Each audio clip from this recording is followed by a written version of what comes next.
going on, everybody? Welcome to another LilBigMan reaction. This time I'm reacting to MrBallen's China's body snatching forest creates internet's deepest rabbit hole. I have no idea. I have none. I can't even give you a guess to what this is going to be. So, with this being a 28-minute video, let's get into it and see why this is a body snatching forest. Pull my headphones away. Is a spooky mystery out of China. Now, it's a little bit complicated. However, if you stick it out till the end and you hear about what authorities find up on that mountain, you will have a wild internet rabbit hole to go explore. But before we get into that story, if you're a fan of the strange, dark, and mysterious delivered in story format, then you come to the right place because that's all we do, and we upload once a week. So if that's of interest to you, please move into the apartment directly above the Like Button's apartment, and then make it a habit to sprint on your treadmill every morning at 3 a.m. Also, please subscribe to our channel and turn on all notifications so you don't miss any of our weekly uploads. Okay, let's get into today's story.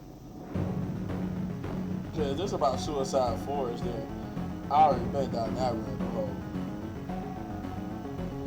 I'm looking for you.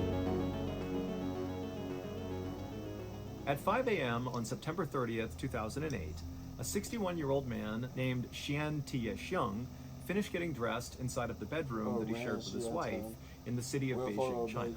After he finished getting dressed, Xian reached down and scooped up his backpack off the floor that was already packed, and then as quietly as he could, he kind of tiptoed around the bed to his wife's side to give her a kiss goodbye. Xian was going to be heading out to a local mountain that day for a day hike. And so Xian, he gets next to his wife and he bends down to kiss her, and right as he does that, he accidentally wakes her up. And so his wife opens her eyes and she looks up at him, and Xian just says, I love you. He gives her a kiss and he tells her, hey, I'll be back tonight before midnight. And so his wife, she kind of groggily said okay, and she grabbed his hand and squeezed it, and she told him that she loved him, and then she fell back asleep, and moments later, Xian had left the bedroom and walked out the front door. Xian's home was only a couple of blocks away from the train station, and since he needed to ride a train and then also a bus to get to this local mountain that was about an hour-and-a-half journey away, the train station was his first stop. And so Xian, as he walked towards the station, he was all smiles. He was really excited about this day. So Xian was retired, but he had spent his whole life teaching geography at Beijing No. 5 Middle School. And he was a very passionate teacher, but the thing he was most passionate about, that he routinely really pushed on his students, in some ways more than geography, was his love of nature. In fact, Xian loved nature so much that when he was not teaching, he basically spent all of his off time out in nature going for hikes. That was his thing. And today, Xian was especially excited about his hike because he was hiking one of his favorite trails. It was located on Mount Miaofeng, which is a mountain located 30 miles to the northwest of where Xian lived. And this mountain was quite famous because of all the sacred and ancient temples that kind of dotted the mountain all over the place. Okay. And then also, there were all these beautiful roses, like the flower, that would bloom all over the mountain in the summer. And so it's just this totally strikingly beautiful place. And normally, Xian would actually hike up this trail and then actually camp out on Mount Miaofeng, mostly because on the summit, there was this incredible view of downtown Beijing. And at night, the view is like spectacular with the city all lit up. But on this particular day, Xian knew an overnight stay was not possible because he had to be back home by the next day because it was his mother's 90th birthday. And he was very close with his mother, and he was not going to miss that. And so Xian eventually made it to the train station. He bought his ticket, he boarded his train, and then he sat down in a seat, and as soon as he did, he opened up his bag and pulled out a stack of papers. For this hike, Xian had packed himself some food and water inside of his backpack. He also packed a newspaper called the Beijing Youth Daily, and he brought along his diary. But his diary was a little bit unique. Xian, because he loved nature so much and didn't like the idea of wasting anything, what he would do when he was a teacher at Beijing No. 5 Middle School, he would just take scrap paper and start writing on that. And he would compile all his scrap paper into these sort of diaries that he would keep. And so the reason he did that was primarily because he was so in love with nature, he hated the idea of wasting anything. And so Xian passed the time on the train by writing in his diary, aka his stack of scrap paper, and also reading this newspaper. And Zhen knew he really needed to read the entire newspaper pretty quickly, because by the time he got to the mountain, he was going to do what he always did, which is he would bring a newspaper with him on a hike, and as he walked, he would take out a page periodically and tie it to a tree, kind of marking his way. That way, when he turned around and came back down, he would have his path marked, because Zhen did not always walk on a clearly marked trail, and so this was his way of not getting lost. And so Zhen would ride the train car, and then he would get off and he would board a bus, and then finally, right around 7 a.m., that bus would come to a stop in the tiny village of Changfang, which is located right at the base of Mount Miaofeng. And so Zhen grabbed his backpack, he hopped off the bus, and then began walking through the village towards the mountain. And then by about 7:20 a.m., so not long after Zhen had left the bus, he was almost up to Mount Miaofeng when he pulled out his cell phone and he called his cousin. It was a brief conversation, and all Zhen really wanted to do was just to make sure his cousin was going to be around the next day for Zhen's mother's birthday. And the cousin said he would, and so Zhen told him, okay, I'm going hiking today, and I will see you tomorrow. And then he hung up. And then, only a couple minutes later, Zhen disappeared into the beautiful forests of Mount Miaofeng. So Zhen's wife did not expect to hear from Zhen at any point that day, because she knew he would have terrible cell phone service up on the mountain. But she did expect her husband to be home on time. He had told her that morning before he left that he would be home that night before midnight. And if you knew Zhen, you knew this guy was never late. He said, I'm going to be someplace at a certain time, he would be there. So when 10 p.m. rolled around that night, and still Zhen was not back yet, and he had not called, Zhen's wife was actually not worried, because she was thinking, okay, well, it's 10, he'll be home in the next couple of hours, because he said he'd be here by midnight tonight, and he will be here tonight. And so she went to bed expecting to wake up and see Zhen in bed with her in the morning. But the next morning when she woke up, Zhen was not in bed, so he did not come home, and so his wife immediately was very concerned and began calling Zhen's family, and nobody knew where he was. And so that day, the family went to the police, and they reported Zhen missing. The local police immediately organized a search for Zhen. However, they knew this was going to be a very challenging search. Mount Miaofeng is not some enormous mountain by any means. It's a decent-sized mountain, but it's really known for having these paths that twist and turn all over the place, so it's pretty easy to get lost. And then also there's a whole bunch of sheer cliff faces kind of all over the place, so if you're not paying attention, you could literally just walk off a ledge. So in short, this is a dangerous and confusing place. And at the same time that this search was happening out on the mountain, the police were also in contact with Zhen's cell phone service provider to see if they could track down Zhen's cell phone, because obviously if they could find that, they might find Zhen too. But the only way a cell phone can be tracked is if the cell phone is on, because when it's on, it connects to the nearest cell phone tower, and that's how these service providers are able to tell where these phones are. They look to see which tower it's connected to. But when Zhen's cell phone service provider looked for his phone, they quickly determined his phone was off. So unless the phone came back on again, they would not be able to locate the phone. However, they were able to pull all of Zhen's cell phone signal history up until his phone was turned off. And what they found in the signal history is the day before, so the day Zhen went missing, his cell phone was on at 4 p.m. that evening, and he received a phone call at 4 p.m. And the service provider was able to see that when this phone call came in, Zhen's cell phone was not where they thought it would be. It was not high up Mount Miaofeng. It actually was near the base of the mountain. And when police reached out to the person who had called Zhen at 4 p.m., they discovered it was just a friend of Zhen's, and this friend said that Zhen said he was coming down the mountain now and he'd be home soon. So this new information did basically line up with what Zhen had told his family he'd be doing that day, just a quick day hike. Although again, they kind of expected it to be a little bit longer. It seemed a little odd he'd be down the mountain by 4 p.m., but still, this basically lined up with what they thought he was doing. However, this new information did not help explain what happened to Zhen. Like, why was he missing? The expectation was he must have gotten lost or hurt or something up on this mountain. Maybe he's stranded somewhere and can't go anywhere.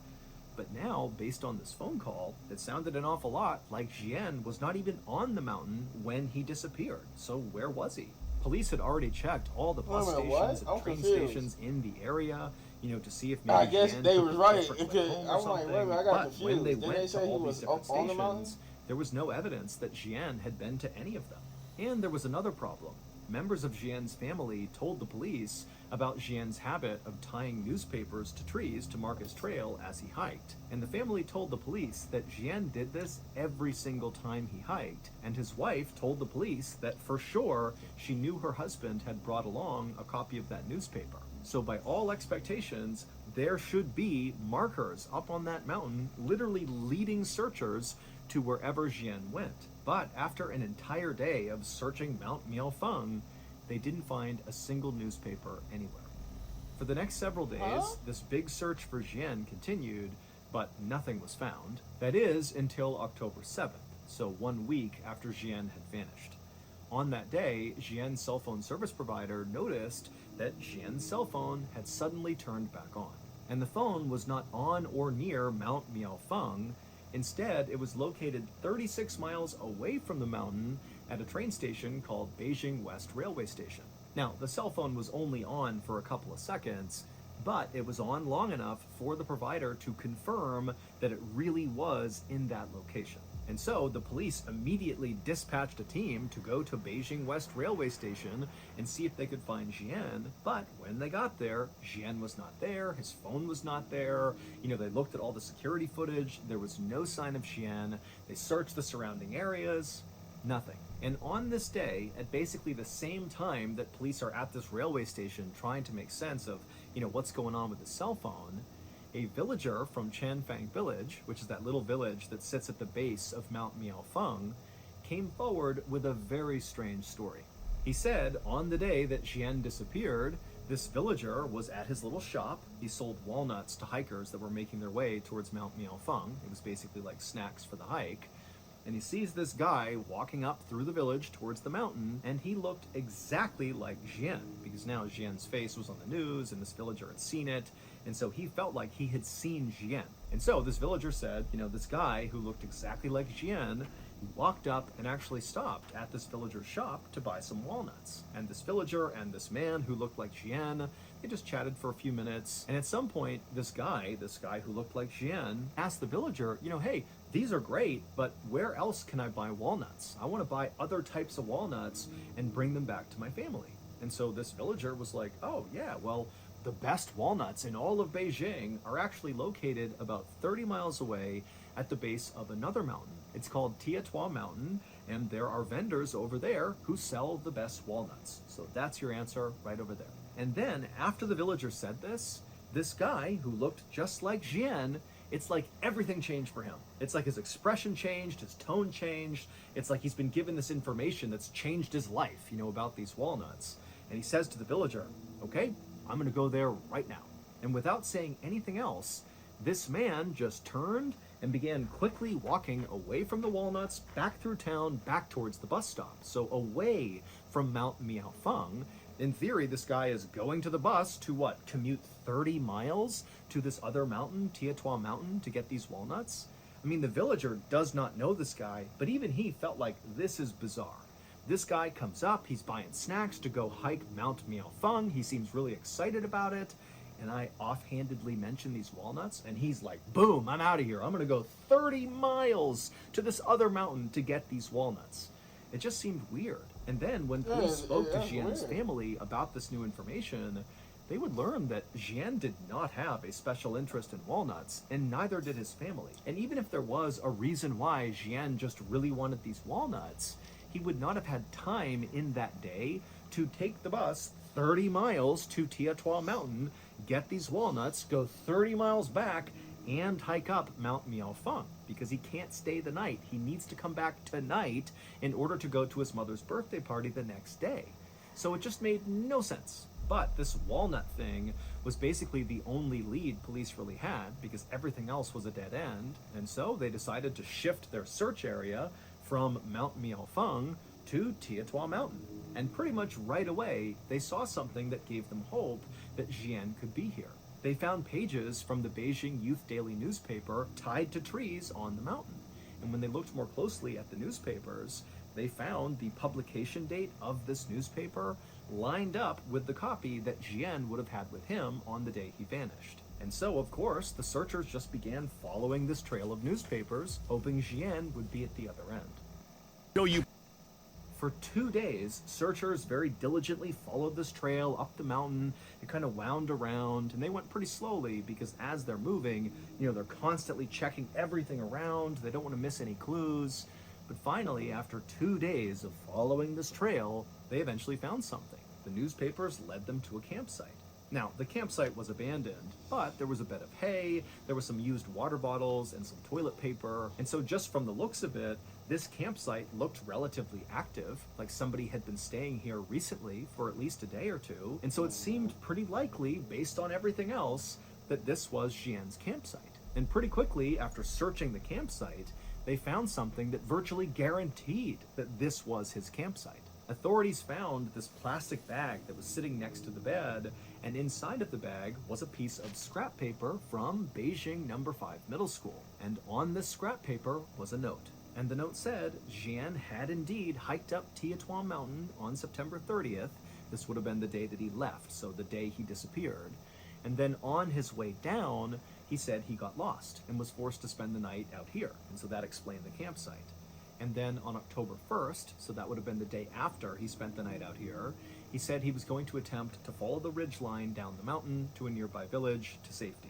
And this note ended with the phrase, "Leaving this note here just in case, love to everyone who passes by." Now, at first glance, this note was like amazing news, because suddenly it seemed totally possible that Jian was just fine. I mean, the way the note was written, it sounded like he was at least healthy and safe, albeit I'm sure he was not happy to be stuck up on a mountain, but, he loved being in nature, and so he seemed okay. And then he had a reasonable plan for how he was going to get out of there, follow the ridgeline, go down to a village, go to safety.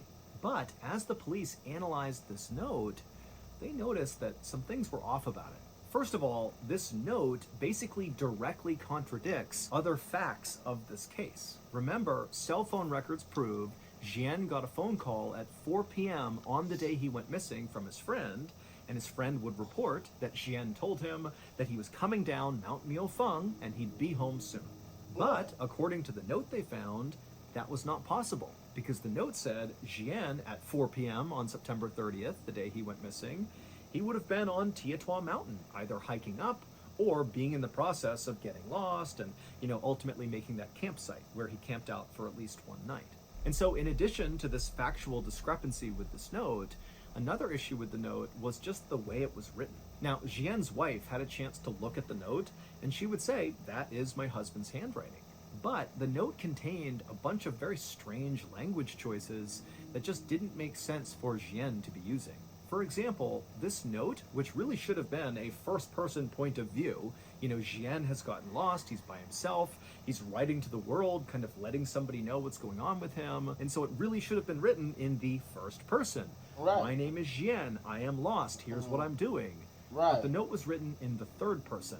Jian got lost on the mountain, and so he is going to camp out for the night, and tomorrow he's going to make his way out to safety. But despite being written in the third person, it did sound like somebody was talking about themselves. It did not feel like somebody else was attempting to document what Jian was doing. But by far, the weirdest part of this note was the tone shift that happened about halfway through. So the first half of this letter was written, albeit in the third person, but it was grammatically correct and sort of formal, like you would expect from a very well-educated retired teacher. But once you get to that second half of the note, the grammar started being really awkward, and then the very final line, which says, "Love to everyone who passes by," that actually sounds totally awkward in Chinese. So, "love to everyone who passes by" is the translation into English, and that basically makes sense to us, like that's not an awkward phrase. Right. But if you put it back in Chinese, it's so awkward. It would be like if I tried to say to you, "I take the bus to work," but instead I said, "To work, take bus," right? Like I wouldn't say it that way, and it would immediately seem very awkward for anybody who knows me if I wrote or said something like that. And so this last line stood out so much that actually police and friends and family of Jian assumed he must have left that in there as like a secret message or a code, like a distress signal, especially when you consider the other weird factors around this note. but nobody could figure out what it meant. The day after this note was discovered, a searcher was up in the vicinity of Xian's campsite on Tietua Mountain, and they were walking around, kind of retracing their footsteps, looking for new places to search, when they turned a corner, and up ahead they noticed there was this tree kind of hanging out over this rocky cliff, and dangling from the tree was something gray that looked sort of out of place. And so the searcher, sensing this could be a clue of Xian's whereabouts, he yelled out for other searchers in the area that he had found something, and then he took off running towards this thing to see what it was. And when he got up to the tree, he looked up and he saw it was a pair of sweatpants that had clearly been intentionally tied to this branch in the tree. And so the searcher, he reached up and grabbed one of the pant legs and kind of tugged on it. And when he did, all these white things began falling out of the pants and landing on the ground. And when the searcher stopped and looked down to see what they were, he couldn't believe it. It was a whole pile of human bones. However, they were not Xian's. In fact, nobody ever figured out who these bones belonged to or why they were stuffed inside of pants and tied to a tree on this mountain.